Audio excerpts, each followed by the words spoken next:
नमस्कार, Haryana nation news देख रहे हैं आप और मैं हूं सोनू चोपड़ा। आज मौजूद हूं शहीदों के आर्य समाज मंदिर में, जहां पर पितृ उत्सव को लेकर आज श्राद्ध उत्सव जो मनाया जा रहा है आर्य समाज मंदिर के द्वारा, आर्य समाज के द्वारा जो है नई पहल की गई है, जिसके दौरान अपने माता पिता को जो है उसका पूजन करके उनके चरणों को धोकर आज उनका मुंह मीठा कराया जा रहा है। एक नए तरीके से जो कि श्राद्ध उत्सव मनाया जा रहा है, तो लोगों के लिए प्रेरणा भी है। और जानेंगे आचार्य धर्मवत गुरुदेव जी है जो, उनसे भी जानेंगे क्या कहना है उनका, क्या मैसेज आज समाज के लिए। ऋषियों की परंपरा है, ऋषियों की परंपराएं कहीं न कहीं लुप्त हो गई।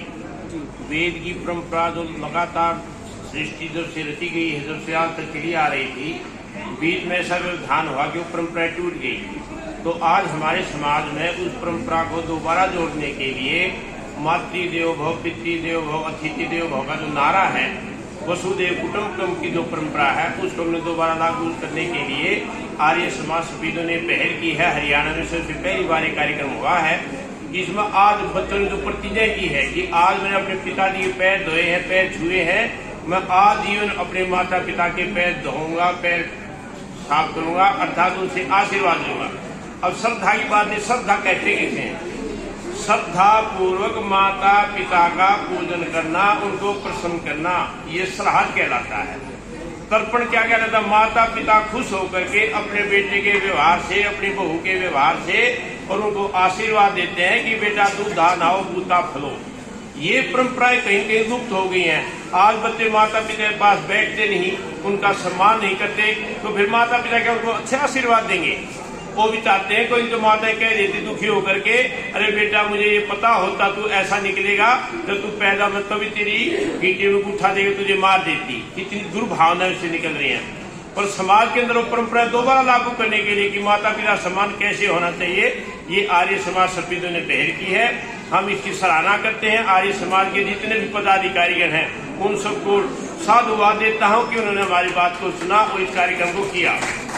ये परंपराएं जब हमारे समाज में चलेंगी तो मैं कहता हूं कोई भी वृद्धाश्रम नहीं बनेगा। अब हमारे आर्य समाज के मंत्री प्रधान जी चाह रहे थे कि हम कोई वृद्धाश्रम बनाएं ताकि माँ बाप की जो सेवा नहीं हो रही हम उसमें सेवा कर सके। इनकी भावना पवित्र है, लेकिन हम क्यों न ऐसा प्रयास करें कि माता पिता की सेवा उनके घर पर ही होनी शुरू हो जाए। देखने में आता है, एक माता जी ने कहा कि ए बेटी, ए बहू, ये जो चाय है इसमें चीनी कम है, बेटी थोड़ी सी चीनी डाल दे। बहू ने चीनी तो दी नहीं, 3-4 बातें और सुनाई कि तू तो चठोरी हो गई है। बता कहाँ चठोर बना था उसमें? संयोग ऐसा होगा 1 महीने के पश्चात वह माता जी चली गई दुनिया से, और फिर 5 बोरी चीनी की 70वीं मना रहे हैं। अरे माँ तो बेचारी 1 चम्मच चीनी के लिए चली गई, अब 5 बोरी खाने वाले खाएंगे, वह आशीर्वाद दे क्या? अब कितने श्राद्ध करते रहो उसके, वह कभी खुश नहीं हो सकती। अपनी सास की, माँ की सेवा यही करेंगे, अपने पिता की सेवा करेंगे, ये सच्चे श्राद्ध है, ये तर्पण है। आर्य समाज के द्वारा जो ये आज उत्सव किया गया है श्राद्ध पर्व को लेकर, क्या इससे पहले भी कोई ऐसा उत्सव हुआ है या पहली बार हो? आर्य समाज में इस प्रकार के उत्सव यहाँ हरियाणा में तो नहीं देखे, और कहीं भी मैंने नहीं देखे, लेकिन गुजरात में परंपरा है। दर्शन योग महाविद्यालय रोजगढ़ के अंदर ये परंपरा है, वहाँ कई वर्षों से चल रही है। वहाँ पर लगातार ये जब उनका उत्सव होता है, कुछ परिवार आते हैं, कभी 15 कभी 20, तो वहाँ पर तो ये परंपरा है। और वहीं से मेरे मन में विचार, जब यहाँ हो सकता है तो अपने हरियाणा में क्यों नहीं हो सकता? उस नियम को, उस अच्छे कार्य को हमने यहाँ पर भी शुरू किया। कि सेवा न होने के 2 कारण हैं। पाश्चात्य संस्कृति, वह अंग्रेज लोग तो ये सिखाते हैं, अपने स्वाद में बच्चे पैदा किए हैं, इन बच्चों हमारा क्या सेवा करने का धर्म है, इन्हें तो ऐसे कर दिए। वो गलत परंपरा है। माता पिता बच्चे के लिए नंगे पैर रह करके, भूखे रह करके, और ये मोटी भाषा में कहें, अपनी खाल की जूती बना करके बच्चों को पहनाना पसंद करेंगे। वो उनकी उन्नति चाहते हैं। जब वो इतनी उन्नति चाहते तो वो वृद्ध हो गए, तो उनकी सेवा कौन करेगा? सेवा की तीर्थ यात्रा करवाई, लेकिन भाई समाज में यहाँ पर भी मिलते हैं।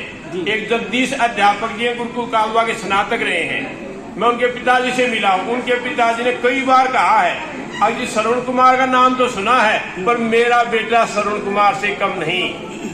कितनी पवित्र भावना है। और आज मैं आपके सामने, आपको बड़ाई की बात नहीं, ये संजीव जी हैं, क्या कमाल के हैं। श्रवण कुमार का नाम सुनिए, यही श्रवण कुमार जी रहे आपके सामने। अपने माँ बाप की यादवेंद्र बराड़ जी हैं, माता जी का दिमाग डिसबैलेंस हो गया था, अंग्रेजी जो भी बोलो, लेकिन फिर भी कहीं भी टट्टी कर देती, कहीं कुछ कर देती, ऐसी अवस्था में, लेकिन ये धर्मपत्नी ने इन्होंने क्या माँ बाप की सेवा की। ये है श्राद्ध, तो ये है तर्पण, जो माता पिता की सेवा होती है, तो समाज में वहीं से तो सीखा है। जो वेद की परंपरा है, ऋषि परंपरा तो वहीं से आई है, तो इसलिए हमने ये कार्यक्रम किया है। समाज के युवाओं को और खासकर क्या आज संदेश देना चाहिए? समाज के युवाओं को मैं संदेश देना चाहता हूँ कि जो आज आप लोगों ने प्रतिज्ञा की है, सभी अपने माँ बाप की सेवा करेंगे तो आपकी सेवा हो जाएगी। जैसी करनी वैसी भरनी। जो अपने माँ बाप की सेवा करेगा उसकी हो जाएगी, और जो अपने माँ बाप की सेवा नहीं करेगा उसकी नहीं होगी। आज बुद्धिमान व्यक्ति, एक उदाहरण याद आ गया, मैंने पहले भी साथ दिया हूँ। माँ बाप को देख करके ही आगे बच्चों पर प्रभाव पड़ता है। एक व्यक्ति कह रहा है, गाड़ी में जा रहा है, उसके पिताजी कह रहे हैं अपनी माँ को कि माता जी हम तो पार्टी में जा रहे हैं, आप मंदिर में जाके भोजन कर लेना। 2 किलोमीटर जाने के पश्चात उसका बेटा समझदार था, वो कहने लगा पिताजी जब मैं बड़ा हो जाऊंगा मैं अपना मकान, मैं अपनी कोठी मंदिर के पास बनाऊंगा। कि क्यों? कि मेरी दादी जी मंदिर में इतनी दूर भोजन करने के लिए जाएगी, पिताजी बुढ़ापे में आपको कष्ट ना हो इसलिए आपको मंदिर निकट हो जाएगा, आप मंदिर में जाकर भोजन कर लेना। जैसा वो अपने माँ बाप के साथ करें ऐसे बेटा करेंगे। इसलिए जैसी करनी वैसी भरनी, ये सिद्धांत है। पितर तर्पण जो श्राद्धों में करते हैं, आज असली में जो पितर तर्पण कैसे होता है वो बताने का प्रयास किया गया है। हम सब युवाओं ने अपने माँ बाप की चरण स्पर्श करके उनको सम्मान दिया है, और हम कहते भी आगे भी देते रहें।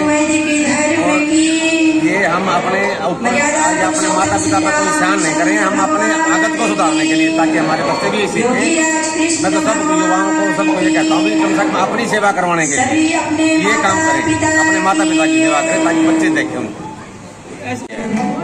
जीते जी अगर माता पिता कहता है मेरे को तो हलवा खाना है, और उसके घर वाले उसको हलवा नहीं खिलाए, मरने के बाद उसको हलवा तर्पण करें, वो श्राद्ध नहीं है। क्या वो दिखावा है? बिल्कुल दिखावा है। असली तर्पण तो ये है, असली श्राद्ध। श्राद्ध ना करके तर्पण ये है, माँ बाप की जितने जी सेवा करो, मरने के बाद क्या कुछ नहीं, किसी ने क्या देखा। ठीक है, शुरुआत की है आर्य समाज से, हम इसको और आगे भी और बढ़ाएंगे और बड़े लेवल पे भी करने की कोशिश करेंगे। आगे कैसे भविष्य में करते रहेंगे आप इसे करेंगे? अगले श्राद्धों में इसको हम बड़े लेवल पे करेंगे। तो तस्वीरों को ज्यादा से ज्यादा शेयर करें। किसी और अपडेट के लिए फिर आपके साथ जुड़ेंगे, तब तक के लिए नमस्कार। देखते रहिए हरियाणा नेशन।